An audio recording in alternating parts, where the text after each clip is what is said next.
And you ended up, taking after your father and playing chess at a high level as well. Correct. Yeah. What draws you to chess? Because I grew up playing chess as well.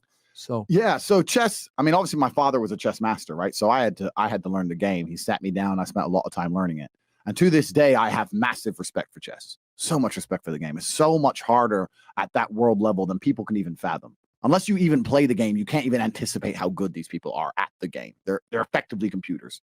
I don't think you can even be good at chess at that level without having something a little bit wrong with you. You got to be on the spectrum somewhere. Do you know what I mean? Because it's crazy how good these guys are. But yeah, chess is an amazing thing. I still play chess every day. I'm not world level or anything.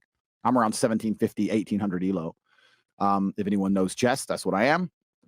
But yeah, would that be considered better than average? Certainly better than average. Yeah. The average player, let's say, is around 1,000 or something. Okay. But my dad was 2,400. Okay. Or 2,500. Damn. So yeah. So I'll give you an example. My dad could beat me without looking at the board.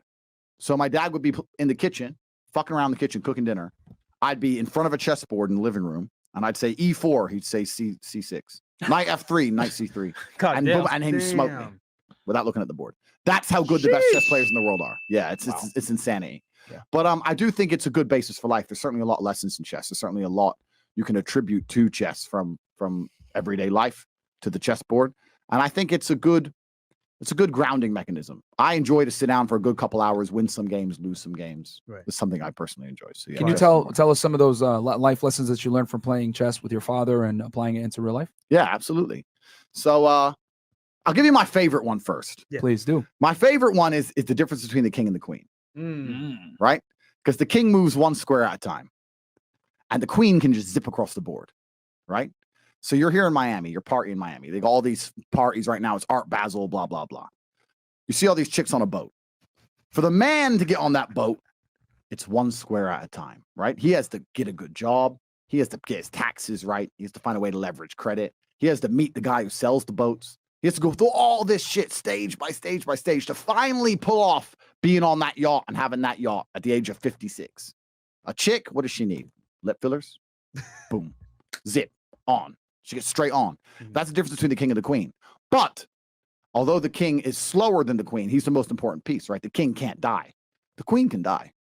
The queen, sometimes you can be looking at a position and go, this is fucked up. The only way out of this is to sacrifice that bitch. Sometimes you can do it. I'll tell you a very quick story. This is a story I've never told before. When I was, how old was I? 23?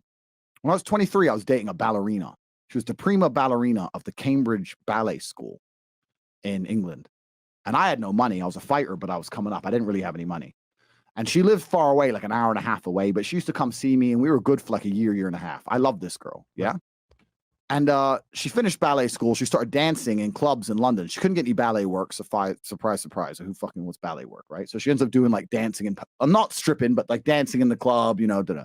So now she's around all the London money every day. She's out dancing all the time. She's up late every night. She doesn't want to drive an hour and a half to come see me. None of this shit. So we're kind of falling apart a little bit. And she ended up talking to someone famous, David Hay. I don't know who he is. He's a boxer. So David Hay starts texting this bitch, right? Back and forth today. So anyway, when I finally saw her again, she was like, we had an argument. She's like, well, you know what? You think you're a fighter? This guy, that guy, this guy, that guy. I'm like, look, if you're going to go fuck idiots, at least do it for money. And she's like, what do you mean? I was like, well, if you're going to go fuck idiots, at least get paid because they don't give a fuck about you. Like, if you're going to play this game, at least do it for money. Right. So I had this argument with her back and forth, and I explained to her that these men are just going to use you. If you're going to do it, at least get paid.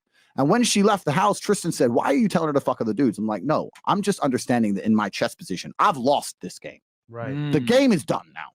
Just sooner or later, she's out. All we do is argue. She's in the club every night. I'm just trying to say before she leaves, maybe I can get a little bit of money. Yeah. That's the queen sacrifice, right? Right. We broke up 3 months later. I don't know if she fucked him or not, or who she fucked. I don't know. I never spoke to her since.